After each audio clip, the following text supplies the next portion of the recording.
Trends in the hospitality sector. Some big brands have closed due to harsh economic times. The closure affected us in the taxi industry.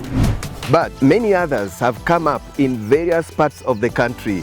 2023 and 2024, we had 1,707 new establishments in the hospitality sector. The biggest chain of hotels are setting up in Nairobi. The expressway was a game changer in many ways. We're actually the heart of Africa. What does this mean for Kenya, for you, for us? One tourist is likely to employ about 8 to 10 people directly. Great. Welcome to this inaugural episode of Business Trends, a new series on Chams Media TV that will be bringing you untold stories in Kenya's business sector. And we begin by looking at what is happening in the hospitality sector.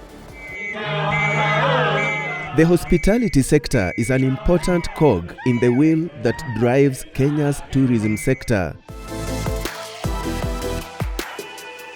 With over 1,700 new establishments including hotels, resorts, villas, tented camps and motels in the last 2 years, Kenya's hospitality sector is on another level.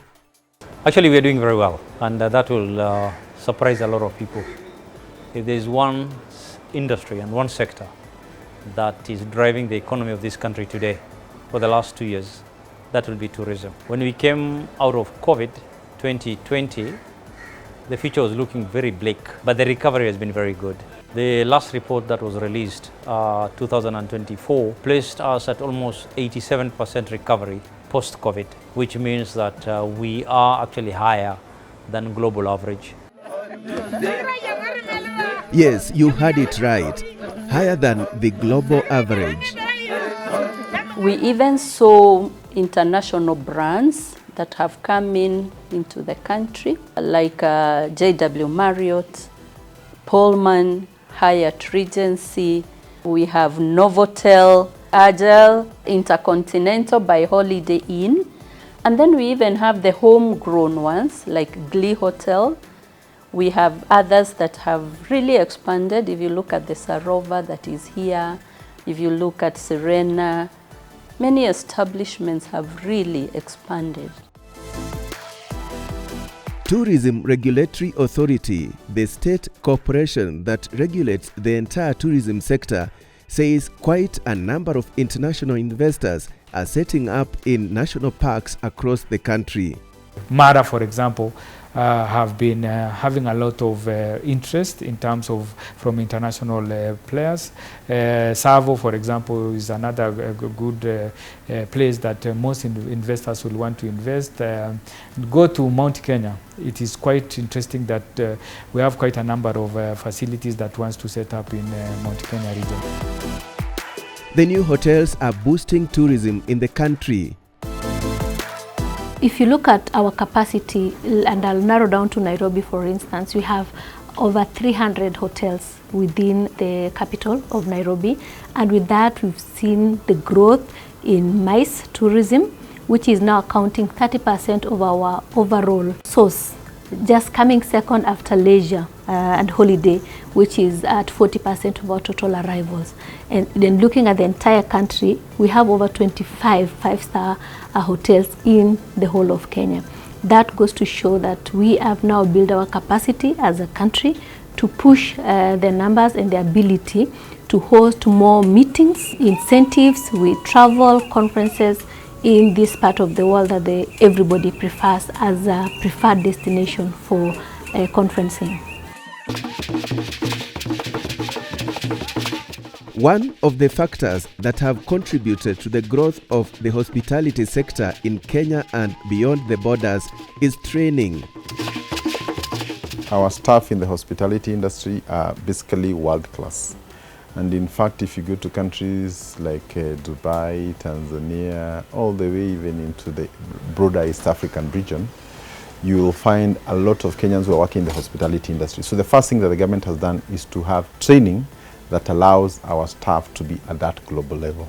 The second factor is tax incentives. If you're putting up a hotel, you will get tax incentives, rebates to ensure that you reduce your cost of construction. And I think that becomes a very key driver.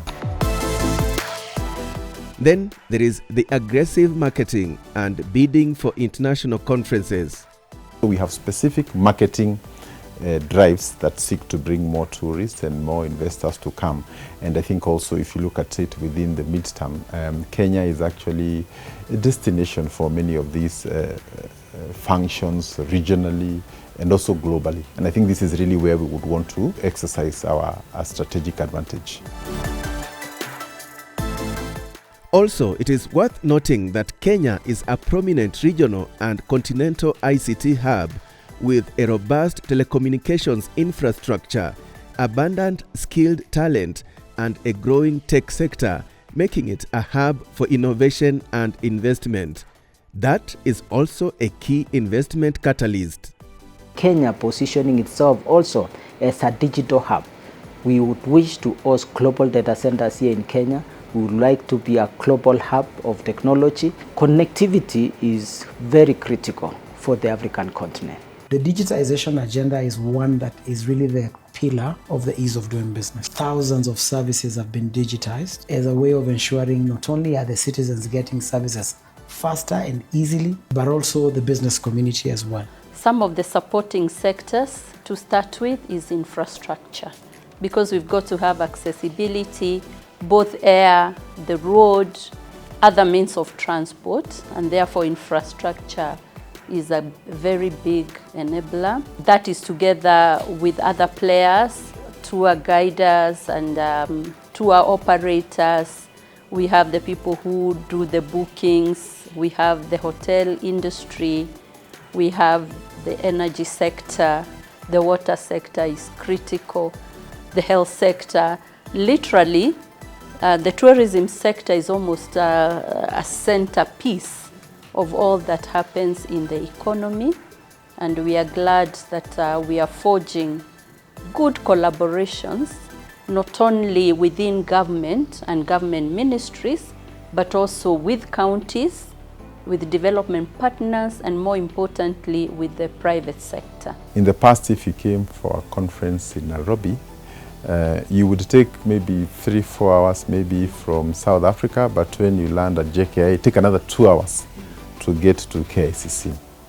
So the completion of the expressway means that you can plan to take about 10 minutes to Westlands, and that if you're leaving for the airport, you're sure in 10-15 minutes you'll be at the airport. So that convenience has also brought a lot of attractiveness to Nairobi. For that reason, you see a lot of hotels and meetings now being done in connection to the expressway. For the first time in history, we have crossed the 2 million mark to register 2.4 million international tourist arrival. That is a whole 16% growth compared to the year 2023, when we had just below 2 million arrivals. When you look at the overall implication in terms of tourism growth in the country, we are up of 7 million when we combine both domestic and international arrivals. And that means that there is demand for hospitality facilities. And with that demand for more hospitality facilities comes in the need for meticulous regulation. And why regulation? It enables facilities or hotels to operate in a level playing field. And operating in a level playing field, it means anytime you will be selling across the world, you will be selling a standardized service. So that if you are 3-star in Kenya and a 3-star in Rwanda, a 3-star in Tanzania, you are selling the same service that any international visitor will want to experience that same service. The other benefit of being regulated is that you will be able to enjoy incentives, and that's what the law provides. For example, under the ESC Act, you have tax exemption. You can only enjoy tax exemption if you have been registered or licensed by TRA. We have also VAT exemption on construction of facilities that will be offering tourism or accommodation. We have partnered with the Kenya Tourism Board to make sure that we market those facilities that are regulated and are meeting the minimum standards. Investors will only invest in a place when they see that they will get their return on investment. No investor will invest in any country or in any industry or any place if the investment will be in doubt. So the fact that we are getting branded hotels coming to Nairobi, and coming to Nairobi in a big way, is a clear indicator that Nairobi is proving to be the hub of sub-Saharan Africa. What many of us don't realize is that Kenya's location is central. We're actually the heart of Africa. 4 hours to West Africa, 4 hours to South Africa, 4 hours to North Africa. But we can't take that as a USP unique to us only, because Ethiopia is equally located. Then when you look at Rwanda, they're also positioning themselves, but still Kenya has that upper edge. But now the challenge we face in Kenya is air connectivity, and that is something we need to address. We have our national carrier that is moving good numbers, but they could do better if they had more aircrafts. Talking about new hospitality establishments, did you know that what used to be Laiko Regency Hotel right in Nairobi's city center along Uhuru Highway is coming back under new ownership, new brand? Iconic Plaza Hotel is the new name. Laiko Regency was the hotel to visit, and now we are challenged to get to that expectation. This facility is going to be pimped up to clientele expectation. Yes, when Laiko Regency, which was originally known as Grand Regency Hotel, closed business, it went down with many jobs, many dreams. The closure affected us very much in the taxi industry because we couldn't get clients as we used to get. But now, those dreams are not gone after all. We're going to have a lot of jobs created, direct and indirect. So we will have all the linkages, the sectors that are linked to the tourism sector, for example, transport sector, the transfers from the airport to and out of the airport. We have the agricultural sector, which is going to supply all the fresh vegetables and fruits. We have the banking sector, which is going to provide financial services. About 200 staff will be working here. In Runda, along the Northern Bypass Road, there is Glee Hotel Nairobi, a new luxury hotel, and as its name suggests, it has brought glee and happiness to the hospitality sector through world-class facilities and services. It was opened in 2024. It is positioning itself not only for conferencing, but also for holiday and family adventure. Spread across 8 acres of lush landscapes, Glee Nairobi is also positioning itself as a delightful city hotel that embodies the charm of a resort. It features 9 versatile meeting rooms, a lush outdoor events garden, 6 distinct restaurants and bars, a vibrant nightclub, heated swimming pool, spa, serene skywalk, recreational spaces for all ages, all set within contemporary yet sophisticated surroundings. It also has a helipad. Our journey in the hospitality sector continues. Let's now focus on Agile Grand Hotel that was opened in December 2023. Agile is strategically located at Mombasa Road, which is very close to our airport, JKIA. We are just like 5 minutes away from JKIA. We are only 2 minutes away from SGR railway station, and then we are very close to Express. And then going to Nairobi National Park, it is only 15 minutes if you are using expressway. The investors decided, let's bring a new brand which can give a different kind of feel, a different level of service. That's why they decided to bring an Australian brand. So Agile is from Australia. They have more than 200 5-star luxury hotels all over the world. The concept we brought in the hotel was a smart hotel concept.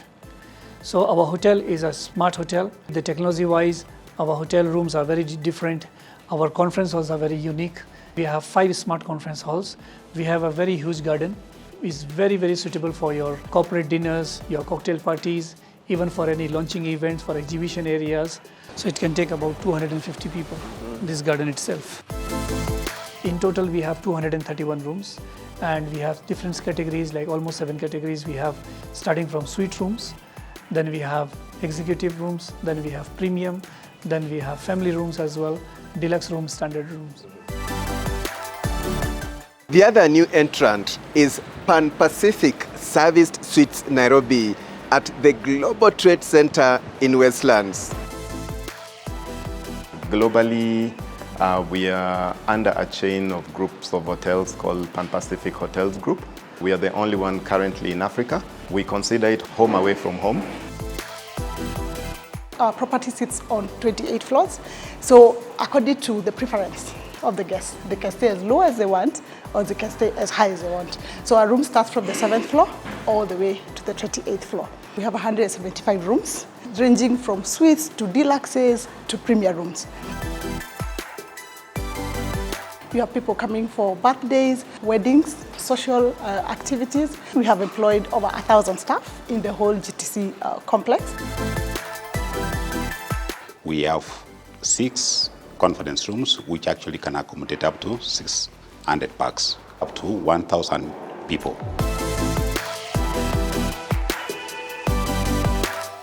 Then there is Ducit Princess Hotel Residences, Nairobi. It opened its doors on 11th June 2024. Ducit Princess is a brand of Ducit International, which is the mother company. It's a Thai hospitality company. The headquarters is based in Bangkok. We have integrated the gracious Thai hospitality with the already beautiful Kenyan hospitality through our services, touch points. The hotel features 100 rooms, which is an hybrid property offering normal hotel rooms and suite room categories. The hotel also features a beautiful rooftop cocktail lounge where our guests can unwind and having fun in the evening every day. A state-of-the-art fitness center, indoor heated swimming pool, all-day dining where we serve breakfast, lunch and dinner. Also 5 versatile meeting rooms, fully equipped. We can accommodate 60 to 70 guests in our largest meeting room. We are above 100 employees. Us at Ducit International, we are not promoting only the hotel and the brand, but we are promoting Kenya as a destination in order to attract different type of travelers. Yes, so much has changed. As a tours and travel agency, we are very happy to see this good trend of continued growth and continued expansion of the hotel industry because it portends well for business. As they set up in terms of offering employment to the local Kenyans, it will be marvelous because all these facilities employ on an average between 400 to 600 staff per facility. So we'll see more and more international conferences coming to Nairobi and more hospitality centers coming here in view of the advantages that Nairobi continues to give. How I call on all Kenyans, and especially our young people, that we all come together and become the brand ambassadors for our country. We become patriotic, because if we succeed in attracting many tourists, the ripple effect is so enormous, and it is for the good and for development of our country. And those are the latest trends in Kenya's hospitality sector. Keep it Chams Media TV and keep subscribing.